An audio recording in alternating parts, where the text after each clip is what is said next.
I don't have enough money for Taco Bell, but what I do have pleases me greatly. This is the Complete Rangers Handbook. And I'd like to quickly mention first for my game, I allow players to decide how they would like to build their Ranger. And even more, what edition they would like to play. So if they want to play a first edition Ranger, or a second edition Ranger, or even a kit from this book, that's fully allowed in my game. I hope your dungeon master is open to this as much as I am. There are big differences between the two. The first edition, he's got die 8 for hit points. At first level, he rolls 2 die 8, and there's some other differences like casting spells and all that. For the second edition, they get die 10 for hit points, and they also can do things more like a thief, uh, that sort of thing. So you're going to have to decide for yourself what you like and what you don't like, or hopefully your DM is open to whatever you'd like your character to be. The one thing that remains the same is that they have to be a good guy. They've got to be neutral, chaotic, or lawful good. Um, so let's see here.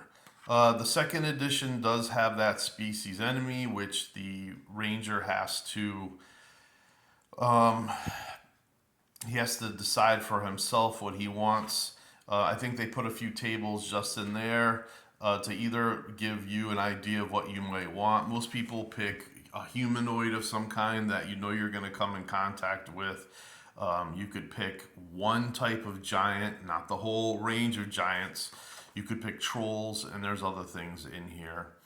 Um, let's see. Oh, in this book, you've got some different types of rangers, which if I can just find them, I think they talk a little bit about falconry and other animals as far as training them and how loyal they can be. And finally, we've got kits, which everybody likes. Uh, You've got the Giant Killer. You've got the Greenwood Ranger, which is, I don't know why it's not even more popular. The Ranger can essentially turn himself into this. So it's like a shape shifting type of Ranger, which is crazy because you look at that thing at high levels, you just know it's a killing machine.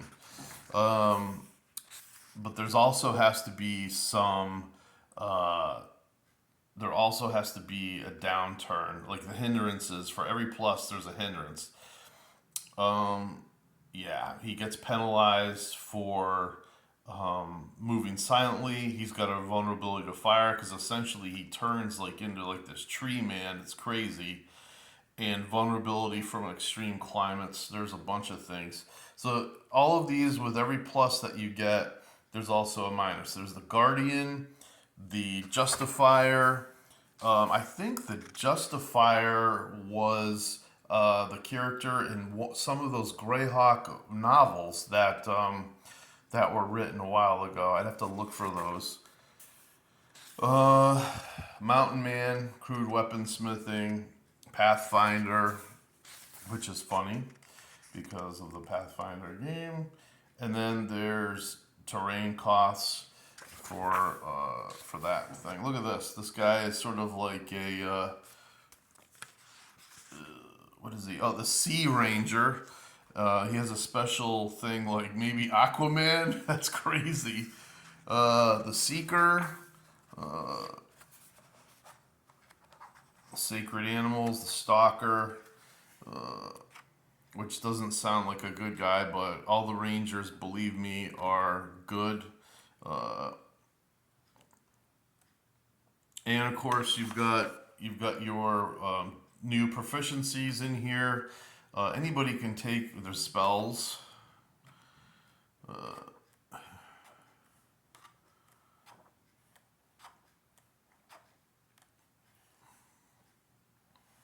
Uh, let's see.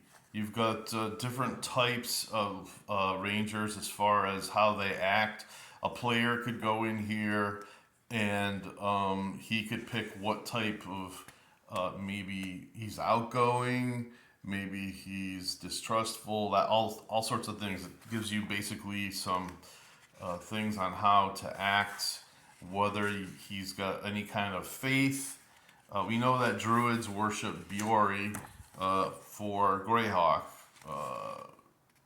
because that's like almost not a god in itself. It's like the god and the world around.